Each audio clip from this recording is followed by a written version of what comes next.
Hello, welcome to Restore 2023. On the 24th day of the month of Shabbat, that is on the 15th of February of the year 520 BC, God anointed Zechariah as a prophet by giving him 8 separate visions in one night. Today we're reading Zechariah chapters 3 and 4, which record the 4th and the 5th of the visions in the sequence. But we must interpret them cautiously, for while they express truth, they're not to be taken literally. For example, in chapter 3, verse 3, we're shown Joshua the high priest standing in filthy clothes. The Hebrew word for filthy implies dung covered. But of course, we're not supposed to believe that Joshua actually walked around in a disgusting robe smelling of poo.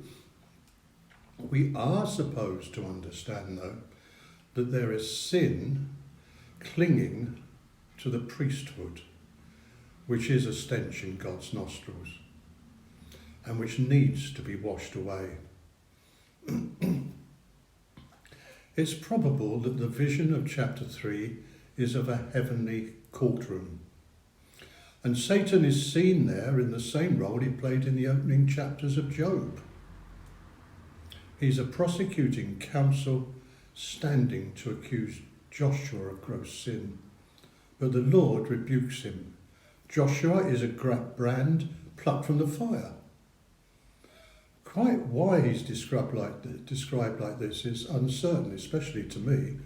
But quoting Kings and Chronicles, one Jewish commentator has pointed out that Joshua's father was exiled and his grandfather was executed by the Babylonians, whereas Joshua has survived and returned, like a brand plucked away from disaster.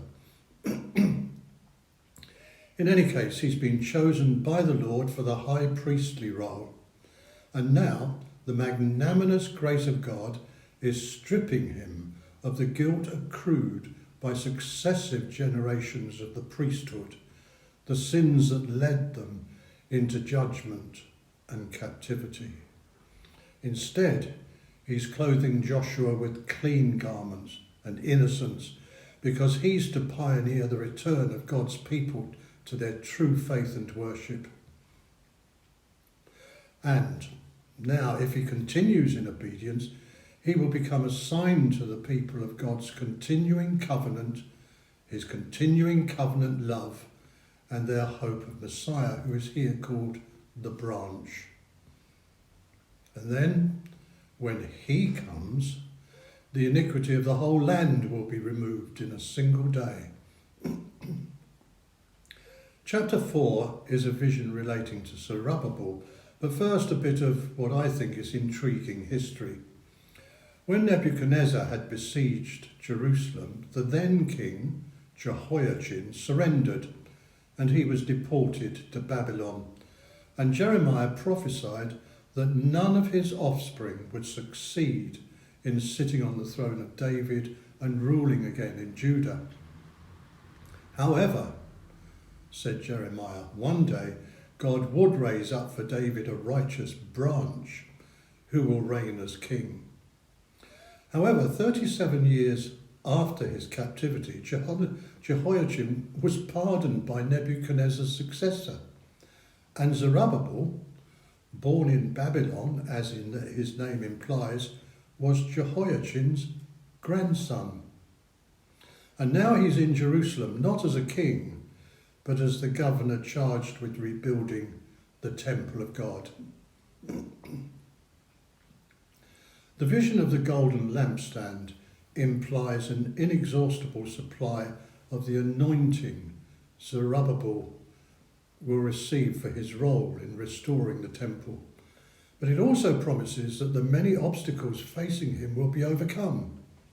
Mountainous hindrances will be swept away to become a plain before him, not as a result of human interventions of might or power, but through the working of the Spirit of God. The 2 olive trees on the right and the left of the lampstand are obscure. But many academics believe that they are Joshua and Zerubbabel themselves, who stand in the Lord's presence and receive his favour and protection. And they have this protection because God is a covenant-keeping God who hasn't deserted his people, but who intends to re-establish them fully in their land and in their ancient faith. And as we often sing these days, in fact, he is a faithful God, so unchanging.